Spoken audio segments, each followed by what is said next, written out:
Hey folks, Mark Devine here. Welcome back to Mark's Daily Brief. Hope you're doing well and crushing it like we are here, getting through this with a positive attitude and staying focused on the right things at the right time for the right reasons. That requires us to slow it down, practice the smooth is fast principle, and not get caught up in our fear response. That means we need to pause, breathe, think, and then act day by day, one target at a time. Easy day.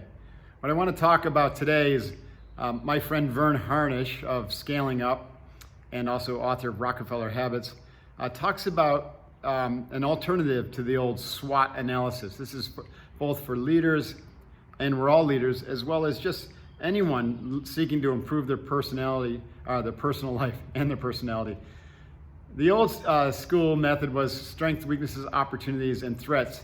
And I recently, in my podcast, talked about adding trends to that. Well, this came from Vern. So another way to look at it is just forget about the opportunities and threats and look at strengths, weaknesses, and trends. It's a simpler way to do it because you kind of know what your opportunities and threats are. They're pretty obvious to us, so we don't need to really spend a lot of time thinking about those. But you can take a look at your strengths and your competencies, and then also your weaknesses and where you lack strength or lack competencies or lack firepower, and then look forward into look back to what trends have led you to where you are, both personally as well as in a business, and where are the trends going to be in a year from now, 5 years from now, 10 years from now. And then what you want to do is shore up your weaknesses, leverage your strengths, and pivot or adapt to be in alignment with the trends. So that's kind of a cool way to look at it. I really honor that. I think it's great, and I've adopted it for our own planning purposes. Let's talk about how this would work at a personal level with our health and well-being. So look at right now, what are your strengths in that area, right? Do you have a good physical training program? How's your sleep? How's your fueling? Supplementation, hydration, and your mental health. What are your strengths and what are your weaknesses? And what are the trends in that have led you to where you are right now, which will help you identify the gaps, because like I said in a previous daily brief, the way you do anything is the way you do everything. So the way you've been thinking for the last 5 years has gotten you where you are right now.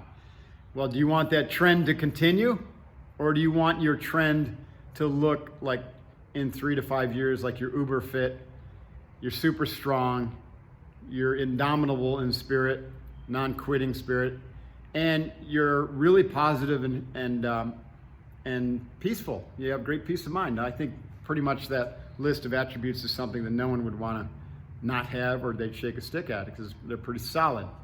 So if your trend's heading in the opposite direction, it's time to turn it around. You can use this time to really do the deep introspective work and say, yeah, I've got some gaps. So shore up your weaknesses, leverage your strengths to give you motivation and a foundation to build upon. But let's habituate some new trends in our life to turn the trend line in a positive manner. Okay? Same thing, if we want to look at our financial health, or like one of the things we're looking at right now is I bought some property, a couple properties the last few years, and we've got debt on those. It's making me a little uncomfortable right now, nothing that I'm too concerned with, but wouldn't it be nice to be debt-free? And so one of my trends is to turn that ship around and to be debt-free in 5 years, 100%, even mortgages. So, I don't know, the freedom comes from the inside, but it sure helps to be free of debt and free of financial worries. So let's trend toward that. Okay, hope this is helpful. Let me know if it is, and let me know what you'd like me to speak about or just riff about, and I'd be happy to do that. And if you find it valuable, great. If not, then tell me to stop, please, and I will. But right now I'm having fun with this, and we'll keep it up.